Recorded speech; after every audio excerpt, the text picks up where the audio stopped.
This is Shriya Sanjay San from the National Institute of Technology, Karnataka, Surathkal, currently in my second year of engineering and I'm pursuing computer science. In this Influx talk, I'll be speaking about Python and the basics of Python, hopefully giving you a basic layout and gist about what Python is and how it works. Okay, so before we begin, let me give you a basic intro about myself.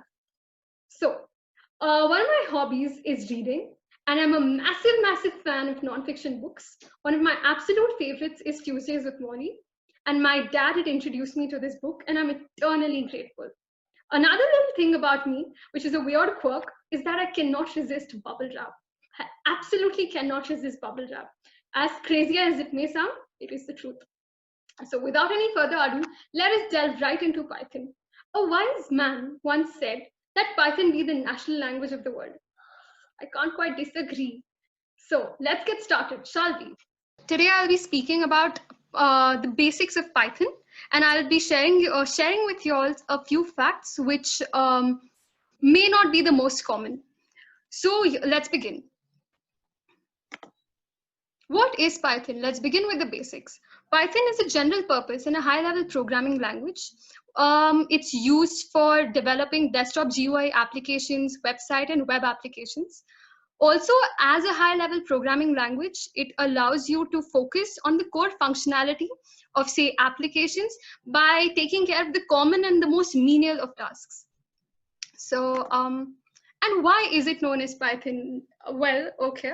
So it was developed by Guido van Rossum, who was looking for a hobby project, and he wanted to name it something which would be a descendant of the ABC and also would appeal to the Unix and the C hackers. He chose to call it Python. Is it anything related to snakes? Well, not really. Just in an irreverent mood, he named it Python. There are a lot of flavors of Python. There is CPython, which is the most common implementation of Python. There's Jython, which is written in Java, and it compiles to bytecode. There's IronPython, which is implemented in C#, and extensibility layer to frameworks written in .NET. There's Bryothon, browser Python, which runs obviously on browser. RubyPython, a bridge of sorts between Ruby and Python. PyPy, implemented in Python, and MicroPython, which runs on a microcontroller. There's obviously a lot of big companies using Python because, as they say, Python is the most preferred language. There's NASA, Google, Nokia, IBM, Yahoo, Facebook, and many more. The one thing which separates Python and most other languages, say Java, C, C++, is the fact that it doesn't use braces to delimit the code. Instead, it uses indentation, which is the most mandatory thing in Python. Functions in Python can return multiple values, unlike other languages. For example, you can check the given example. It returns more than one value as a tuple. Another fact about Python is it supports multiple assignments in one statement. There are these little things which separate Python from other coding languages. The fact that it makes it much more easier and convenient. And that gives Python an upper hand. While slicing, it's easier to reverse a list. There's something called a slicing in Python, which helps you to slice the list and separate it from the other components of the list, which a list is the most similar to array, if you know C. And it helps you break it into as many parts and access whatever element of the list you want. There's chaining. We can chain comparisons in Python. We can so this can be used to as a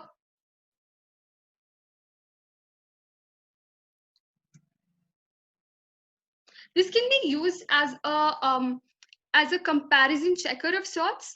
And this is really helpful when the codes when there are big blocks of code. Concatenation of strings is very simple in Python, like the one you see there. However, if you want to add a space, you can add another element of space between the hello and the world, again in quotes. Else, well, it's concatenated directly together without a space between the two words. If you get to the IDLE and type import anti-gravity, it opens a web page with a comic about the anti-gravity module, which is as such.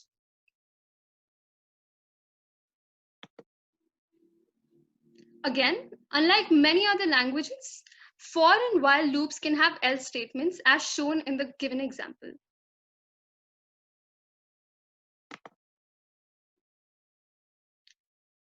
Typing underscore gives you the value of the last expression, and hence you need not have another variable of sorts to hold as a memory for the previous constant. You can directly use an underscore there.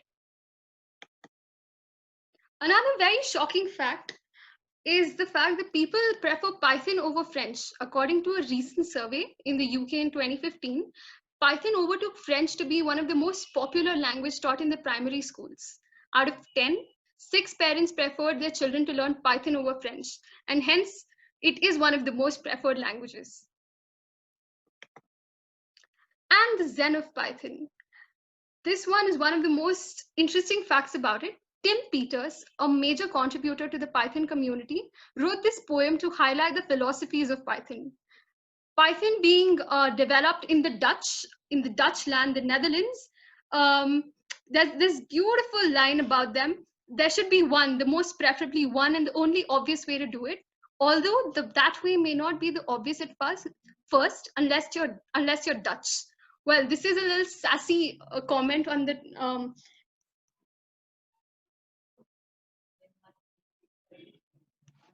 This is a very sassy comment for the Dutch, I'd not say.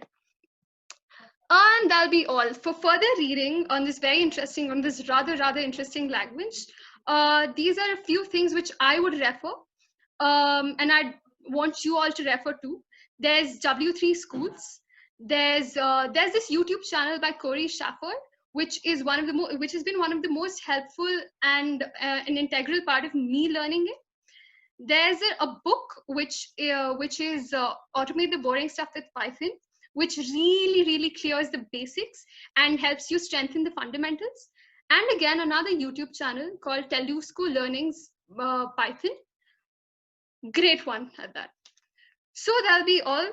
Hope I've built a little bit of interest in you about this amazing language. And that'll be all from my side. Thanks for watching. Subscribe and click on the bell button as to not miss out any content. Contact us here.